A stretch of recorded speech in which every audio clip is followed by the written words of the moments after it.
नाशिकच्या तपोवनात 1800 झाडं तोडली जाणार आणि त्यामुळे पर्यावरण प्रेमी चांगलेच आक्रमक झालेत। अभिनेते सयाजी शिंदे यांनी सुद्धा तपोवनात जाऊन भेट दिली आहे। झाडं तोडण्यामागे कोणताही हिडन अजेंडा राबवू नका असा इशारा सयाजी शिंदे यांनी दिलाय।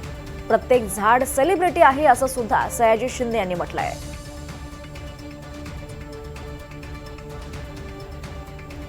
सयाजी शिंदे यांच्याशी बातचीत केली आमचे प्रतिनिधी प्रांजल कुलकर्णी यांनी।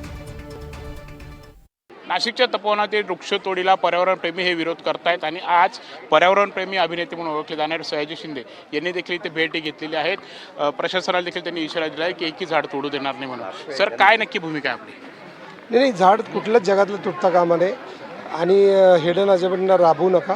साधुग्राम बांधा, कुंभमेळे घ्या, आपण झाडं तोडू नका एवढंच आपल्याला म्हणायचं आहे। नाशिककरांना आपला पूर्ण पाठिंबा आहे। असं देखील एक समोर आलं की इथे काही प्रदर्शन केंद्र किंवा हे उभारले जाणार आहे, त्याचा घाटा घातला होता 33 वर्षासाठी पुढचं। नाही, ते टेंडरचं मी कॉपी बघितली, मला एकदम शॉकच बसला की प्रशासनानं, शासनानं, गिरीश महाजन असतील, कुंभमेळा मंत्री असतील, त्यांनी हे लोकांना सांगितलं पाहिजे की आमचं 33 वर्षासाठी ही जागा एक्झिबिशन सेंटर देणार आहोत आणि कसला कुंभमेळा आणि कसला साधुग्राम, हे खरं खोटं जरा जनतेला सांगा तुम्ही, एवढंच आपलं म्हणणं आहे।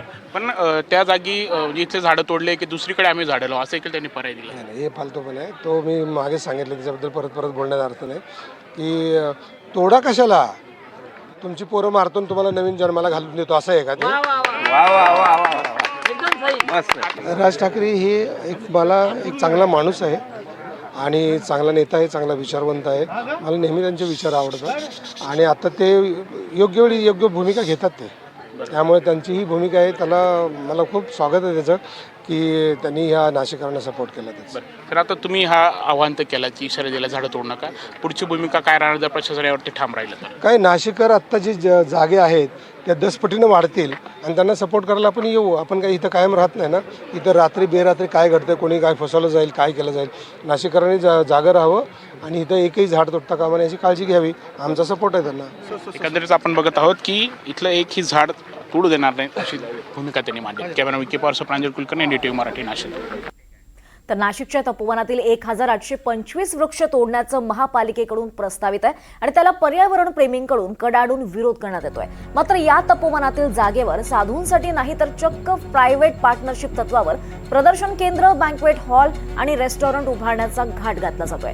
त्यासाठी 220 कोटी रुपयांची निविदा प्रक्रिया सुद्धा महापालिकेकडून राबवण्यात असल्याचा आरोप पर्यावरण प्रेमींकडून केला जातोय।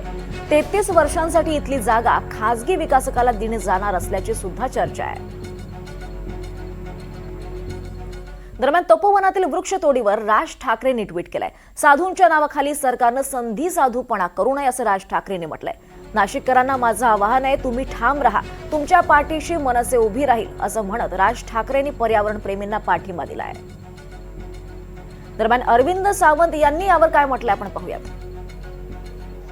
गोष्ट आहे, सोबत या, आनंदाची गोष्ट आहे। मला कधी कधी खूप दुःख होतं कसं राजकारण केलं जातं बघा। मेट्रोचं टर्मिनस गोरेगावच्या आरे कॉलनीत करू नका यासाठी उद्धवजींनी खूप टोकाची भूमिका घेतली आणि सांगितलं नाही देणार मी जागा। पसरवलं काय, आम्ही विकासाच्या विरोधात आहोत। बरं, त्यांनी पर्यायी जागा मागितली तर असं नाही म्हणाले की आम्हाला करायचंच नाही आहे, आम्हाला त्या कांजूरची जागा द्या। दिली का हो कांजूरची जागा? ते तुम्ही केलेलं राजकारण, ते काय समाजकारण का कांजूरची जागा न देणं? आणि आता तीच कांजूरची जागा तुमचं सरकार आल्यावर मिळते तुम्हाला।